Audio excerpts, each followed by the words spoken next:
Story broke your heart. This was Janiyah Thomas. 2 years ago, her tiny body was found in a freezer. She was only 11 years old.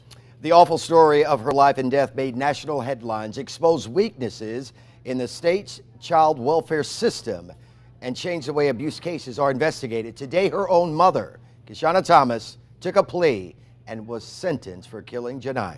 10 News reporter Eric Glasser was in court for the apology that never came.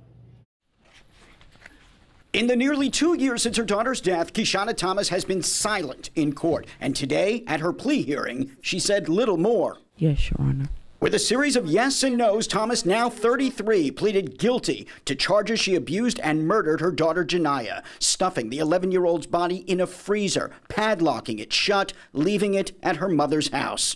I don't want to put my kids through a trial.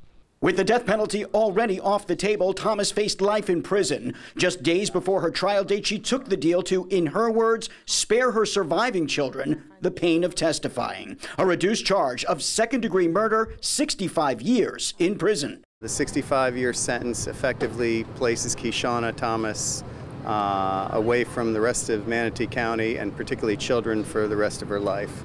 Janiyah's sad case also exposed weaknesses in the system. 7 caseworkers with the Manatee County Sheriff's Office Child Investigative Unit were placed on suspension. Weekly meetings now take place at the Sheriff's Office to review high-profile cases. There had also been talk about children like Janiyah who are homeschooled and have a history with the system, receiving extra attention from investigators, conducting more welfare checks. But nearly 2 years later, still no law mandating it. I'm a little disappointed that more didn't get done on the state level to create guidelines and structure so that something like this doesn't happen again. As she made her way out of the courtroom, Thomas never looked back at relatives who had hoped she would finally say something, maintaining the silence that has haunted them for nearly 2 years. She's trying to probably just get in that mindset ready to let go of life, her children, and go into what she's finna deal with. So, but still though, it still don't justify her not saying anything to her family or just telling her kids, I love them, I'm sorry for what I did.